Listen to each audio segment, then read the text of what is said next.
What is pussy popping, you beautiful humans? My name is Ariane Andrew. I'm Matt Dillon, and welcome to another piping hot episode of Sippin' the Tea, Quarantine at Home Edition, where we sip that tea, and I guess what? Spill that Tea! Who you got there with you, girl? I have little Glitty. And we got Miss Mama, and today we're joined by good friend, beautiful actress, philanthropist, fashion it girl, and there's so much more to unravel with these onion layers. Cara Santana, what up, girl? Hi, and I've got little Dexter. Yes. Dexter. It's a fur baby party. It really is. It really is. Thanks for having me, guys. I'm Thank you for sipping coming on, water, man. but It's I got okay. the tea. Cheers. Water, tea, it's all good. No, I'm sipping water, but I got the tea. Get it, girl. Oh, yes. Well, speaking of the tea, girl, let's dive right in. How are you surviving with quarantine right now? And what have been some positive takeaways from such an experience that can seem so tragic with death and the whole nine? Yeah, I mean, I think overall my attitude has been this is a total reset for everyone, for me and for everyone. And my hope is really to take this time to reflect, self-assess and come out of this quarantine, better, stronger, smarter, more evolved than when I entered it. So I've spent a lot of time reading, writing, and really just getting in tune with myself as sort of frou as that sounds. But I feel like this was sort of a universal pause for everyone. And so I'm pausing. I love that. I was saying to Ariane, you two share something very cool in common because she's trying to get me, and then I've been looking at what you do every day, Cara, with the journaling and the writing your intentions. And Ariane's like, you have to write your intentions. You have to. And I was like, all right. So I started my journal, my diary. I'm ready. Oh, that's great. I love that. I know it's really been a great way to sort of start my mornings because, we go to sleep and our subconscious and our unconscious is still going. And so I noticed before I started journaling, I would wake up and it's I have a million emails to send. I have a million thoughts. I'm anxious about this. What are my likes on Instagram? All of that BS. And when you start writing in the morning, you release all of that. And so then your day feels a little bit more calm and you have an intention and there's not so much angst. And obviously this is a really hard and trying time. I'm very fortunate because I have a home that I'm in and I have the sun in California. And I know a lot of people, have very different situations. So I'm trying to stay in gratitude and trying to maintain a sense of, composure and gratitude and thanks for myself. I love hearing that. That's definitely it's very refreshing to hear when something can be so tragic, how you can take something, a good positive takeaway from it. And what you said, being reflective is so key to life. And speaking of pressure and the key to life, let's talk about your show, girl. Yes, so, girl. Vida on Starz, take us into, for people who don't know what the show is, give us a little bit of a backstory and how your character emerged. So, Vida, we're in season 3 on Starz, like you said, and it follows two sisters as they navigate sort of a gentrifying East Los Angeles and sort of the sexual repression of one of the sisters and her sort of acknowledgement of her own sexuality and being Latina-X and sort of what that represents in society at large. So I came in at the end of season 2, and my character's a little naughty. I play the Zoe. I play the ex-wife of Michelle Prada, who's the lead on the series, her new girlfriend, played by Roberta Calandres. And so I came in sort of as a big surprise in season 2, and then Zoe sort of reemerges at the beginning of season 3. My character is in half of the season. And I think, Tanya Sriracha, who's our amazing showrunner and just really understands poignant storytelling, but also balancing sort of the levity and frivolity of life, but also with sort of the more, poignant moments of the human experience, does a really great job of exploring relationships in the community. And so I play sort of a fun little bit naughty, like I said, character, and I've had the best time, walking into a show that's already established. Melissa Barrera and Michelle Prada, who sort of lead the series, are so talented, and you really never know, especially with women, I hate to say it, sort of what you're gonna get, and especially when your character is sort of like going to be a little bit of a villain. I mean, not a villain, but certainly like interrupting the status quo. And they just could not have been warmer. It was the most amazing set to be on. And I just love the storytelling. I really look for projects that have, some substance to it. And you're not always lucky, to get the opportunity to choose what you're a part of. And I was so lucky that Tanya, made me her Zoe. I'm always grateful. And it's been a really fun ride, and it's the last season. I'm so sad it's over, but I'm glad everyone's loving it. It's so fun. Zoe's delicious to play. Going out with a real firecracker. I want to touch on, because you said something there about, you made an interesting point. I think it applies to male friendships, women friendships, in the gay community, specific to me. And I know that you have a beautiful gaggle of girlfriends that support and uplift and all of that. So how important is that to find your team of people? I think it is of paramount importance. I mean, I've had a pretty interesting first half of the year, and I always recognize sort of the value of strong female, advocates in your life. And man, like, did I really lean on my friends. And I think the camaraderie that we have been able to cultivate and establish over, most of these girls I've been friends with for, almost a decade.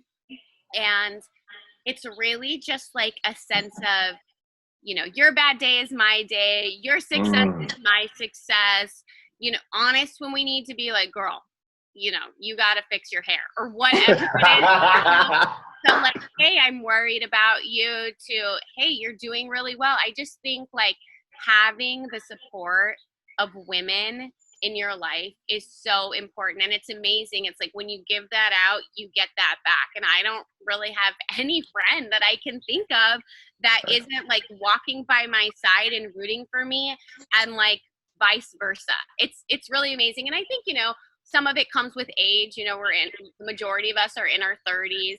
And so I just think like our perspective on, reciprocity and transparency is just different. And so I'm really, really lucky. I mean, it took me a long time to really like find my circle. I've been out here for almost 20 years, but I have a really great group of friends, and it's amazing. We've been doing like house party on our phones, and game nights, and celebrating birthdays on Zoom, and like we've, calling each other and checking in, and you need that, it's like good. Less alone. And it's shout out to my girls. We love your girls. They're the best. It's totally rare to find, I feel like, to find that, especially in the industry, because it can be so rough because everyone's trying to like crawl to the top. Yeah. So, I mean, that's so like, I feel like that's so inspiring to hear that you have such a good surrounding, because that's really what it does take, especially when you are trying to get to the next level of life.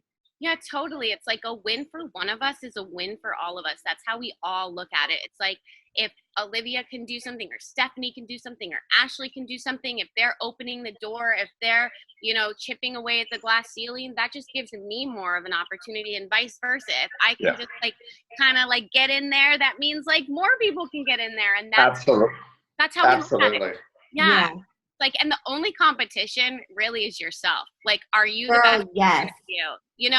Are you the best version of you? Are you pushing yourself? Are you, acting at the best possible level that you could be? Like, that is the competition. And when you have great friends, they remind you like, hey, you could be doing better here. Or, hey, I feel like, you're slacking on this, or why don't you try meditation? Like, that's how like we talk to each other, and like we don't talk about one another unless we're talking to each other. And I just think, like like I said, when you give that out, you get that back. And so I am really fortunate. I know I'm really fortunate. And I feel like I'm pretty like vocal about that, at least to like the young women that I know, you know, follow me or us on social media. It's like, it's really important that the sort of this mean girl, you can't sit with us attitude is revoked. You know, this is Yeah. about, you know, unity. This is about equity, and this is about, you know, a sisterhood or a brotherhood, you know, but it's really just about. Don't forget the sisters, honey. Come on now, girl. Right, and the queens. And the queens.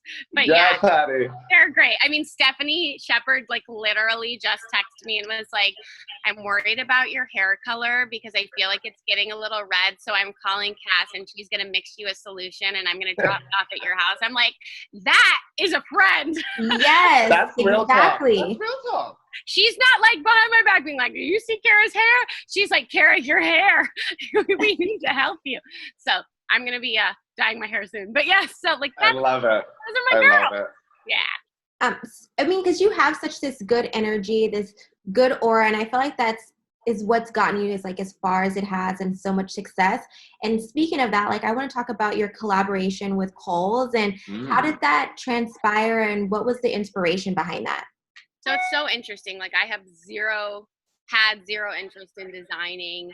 You know, I took a meeting. I was pitched this idea prior to even being at Kohl's.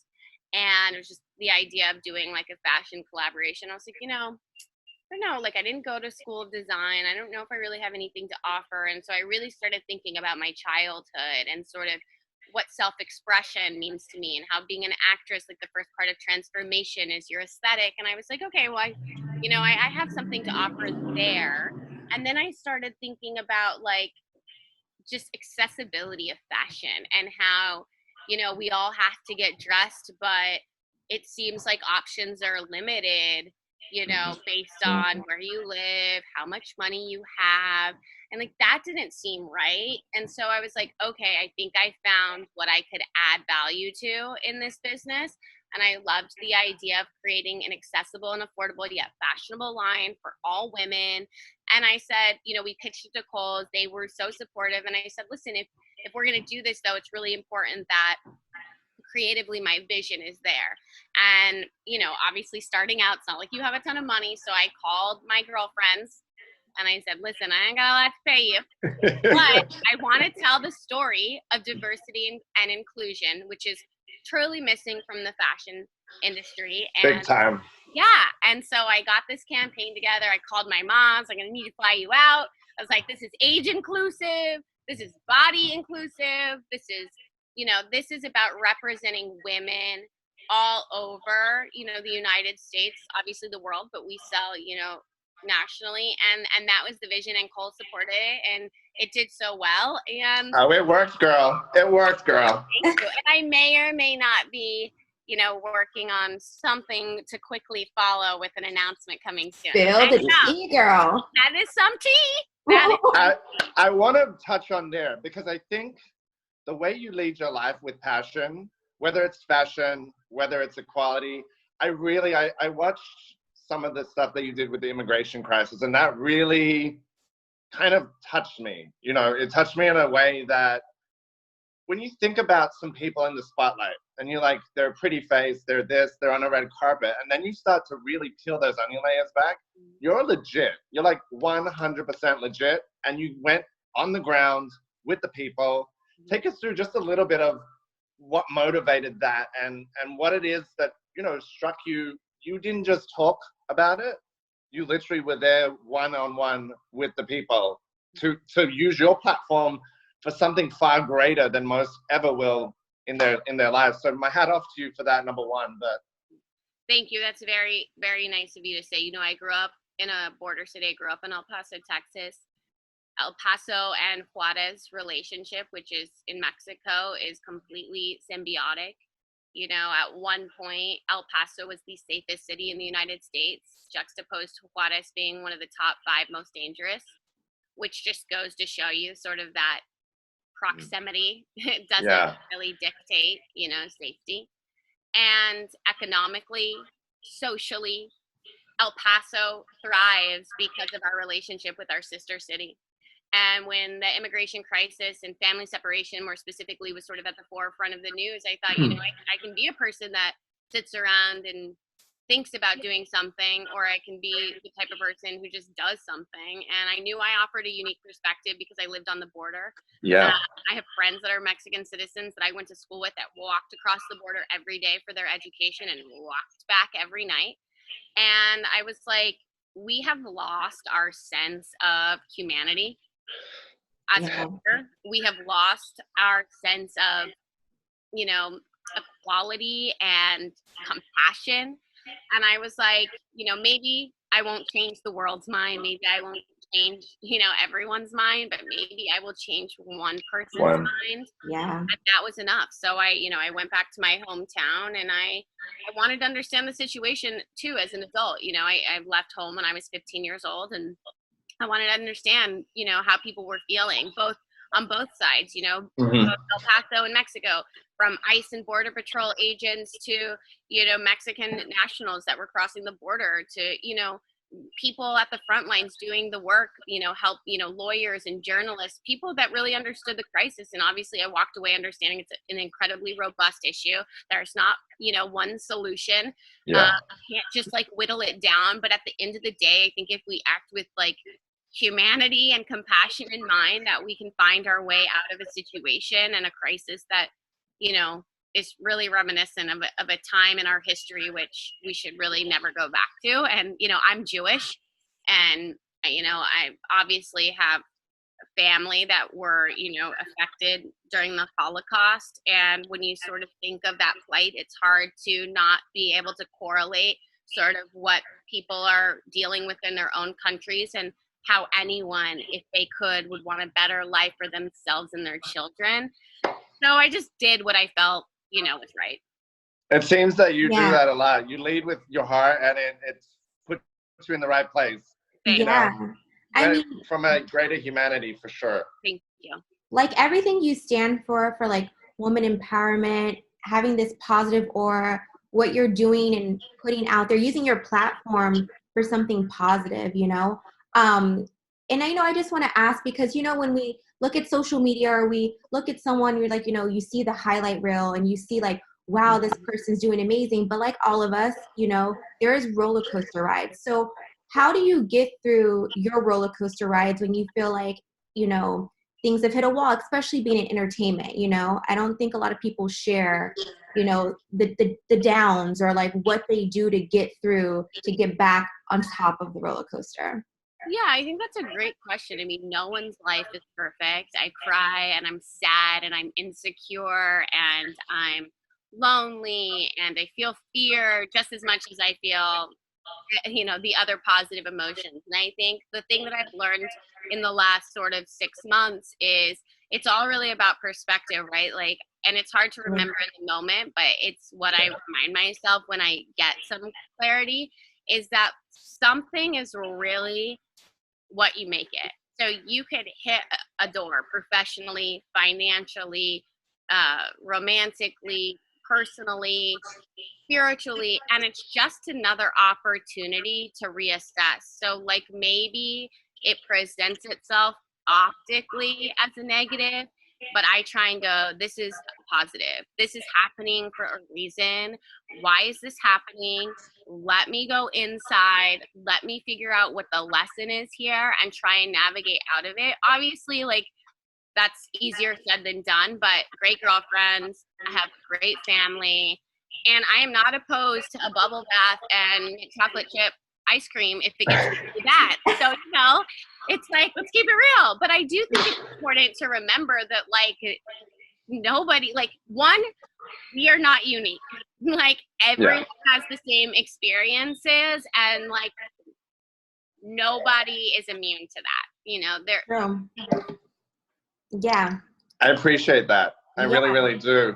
I want to get your take on, because everybody has a different perspective.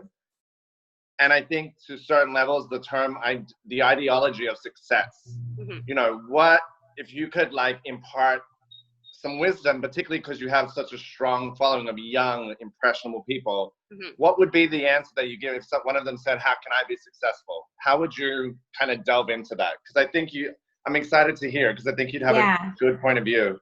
That's like such a loaded question. Yeah. I mean, I really think success is not allowing your fear to stand in the way of what you want.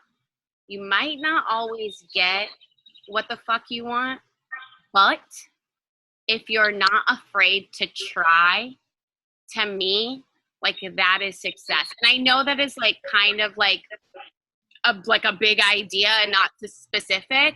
No, not at all. Okay, cool. Because not at all. Because fear kills. That's what kills so many people, so many dreams is fear. So what you're saying. What's your quote, Ariane? You have the quote about the dreams living in the cemetery. I'm like, most people's dreams live at the cemetery because of fear. You know, fear. Ooh, I got chills. Yeah. I got chills. Like, I really do feel that that's where I am in my life is like, yeah, I want, you know, when you think of success, you're like money, love, you know, professional accolades, you know, babies, maybe. I don't know. Everyone's different. Right. But it's like, it's bigger than that. You know, it's bigger than that because you could have all that and not feel like good inside. To me, that's not success. Success is like, I am happy with who I am, where I am, and I'm not going to let my mind stands in the way of me going after like what I want. If I can live like that, then I will feel successful no matter if I have A, B, C, and D. Because it's so A, B, C, and D is all part of a logic. It can disappear.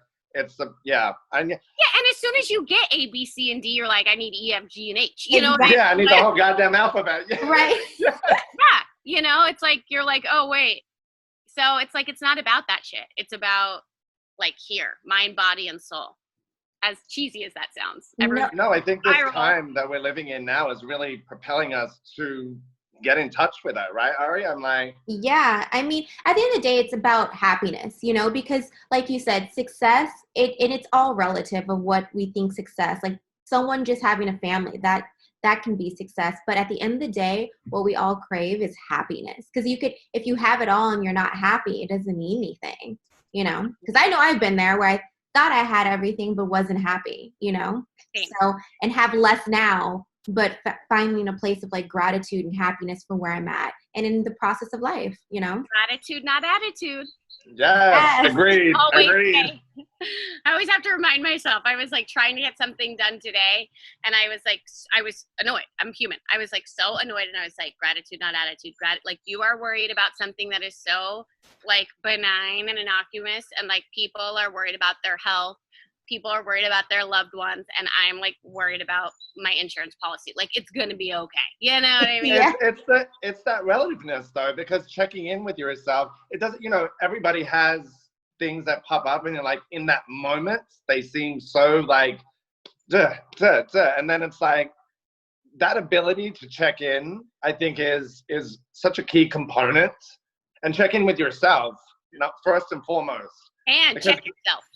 Yeah. Oh yeah, no, trust me. Oh, you have good friends that check you because I get checked on a regular. Don't you worry. Check in and check yourself.